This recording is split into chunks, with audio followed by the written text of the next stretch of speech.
Hi guys, I wanted to give you a quick tour, at least I hope it will be quick, of where I live now, Flint Hill in Cape Girardeau. The house was built in the early 1930s by a fellow named J.W. Gerhardt, and it started out as one room. Mr. Gerhardt had a big, beautiful house in another part of Cape, and he used this as his summer house. So again, it started as one room, but he really had a vision. He envisioned that the house could be enlarged, and that's what's happened over the years. It's still not a real big house, but it's certainly bigger than that one room. You can see this is my front yard. All these trees are great. In the summer, they give me a lot of shade. When it's storming, they're not that much fun, but we don't get storms too terrifically often. As you come up under my carport, there's this little area.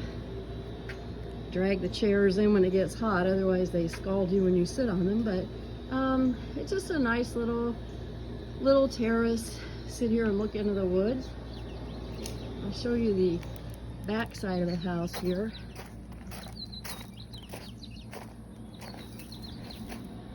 There is a finished attic upstairs. It's got twin beds in it, but I never use it for anything. Maybe I will sometime, but not right now. There's a path that goes down through a flower bed to what I refer to as the pit, and I'll show you that from the other side when we go around. Mr. Gerhardt owned two cabins about 8 miles down the road, two log cabins, and he had those dismantled and moved here. That's one, and here's the other one.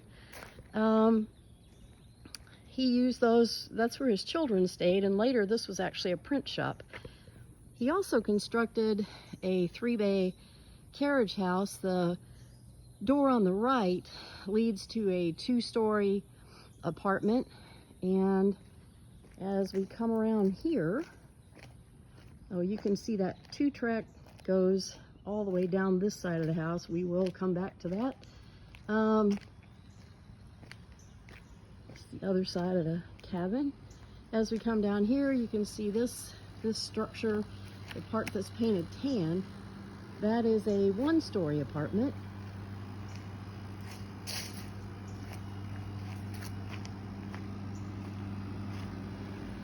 can probably see why it kind of reminded me of Connecticut. We got a lot of trees and a lot of rocks. I really enjoy it here. I have a fire pit that I drag out when it's cold enough. Otherwise, this is just patio. Now we're behind the carriage house, which you can figure out, behind the 1-story apartment. And as we go down here, you can see now we're behind the 2-story apartment. And this path leads back up to the front of the carriage house.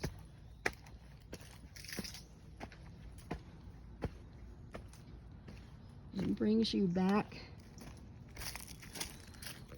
to the side of the small cabin. You can see the other cabin here too.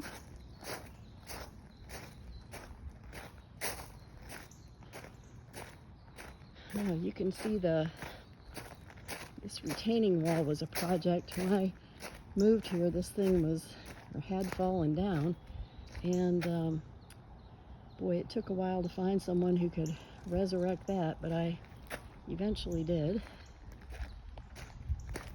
So we go around the back of the small cabin.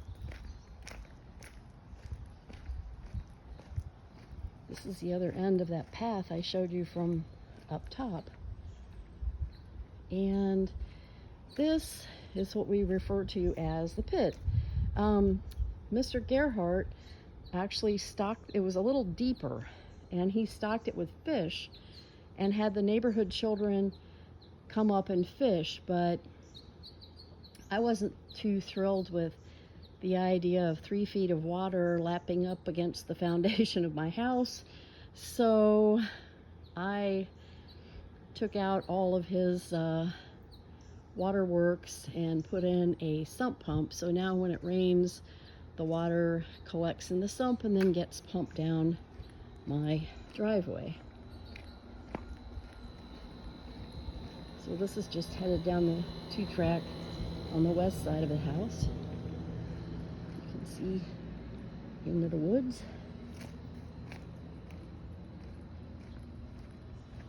Show you, this is the other side of the house. No central air conditioning here, but it hasn't really bothered me too much yet.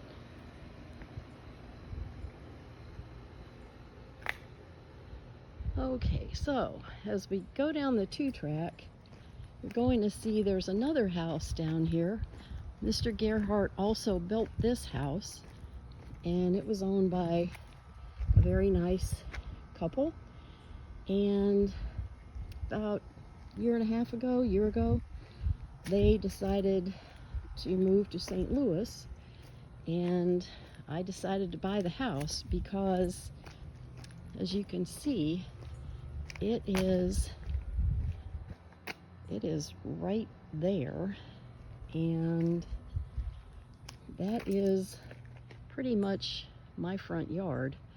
And I started thinking about who might move in there and who my neighbors might be, and they might have been very nice people, but then again, who knew? So I just went ahead and bought it,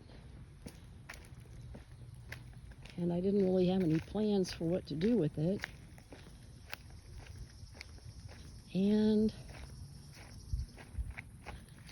my friend Gail decided she wanted to move in, and I was tickled to death because she has really transformed this place into something just beautiful. There used to be a giant wooden deck where this flower bed is, and she had some friends of hers come up and rip out that deck and put in this flower bed. And then this along the house was not a flower bed. There was nothing planted in here at all. So she's done all this, and I think it just looks marvelous. So I'm thrilled to death she's here. And that pretty much shows you, I think, pretty much, this is the back of Gail's house. She puts out water for the deer, we all do. But that's my tour of Flint Hill, and I think you can see why I said this was my front yard. I think you can see why this reminded me of Connecticut. Got a lot of trees, got a lot of stone walls. It's very isolated. There's a path behind my 3-bay that leads up to the highest point in the city of Cape Girardeau, and it's fun to hike up that once in a while to see what's going on up there. Anyway, I hope you guys enjoyed this, and I hope it gives you some sense of where I live now.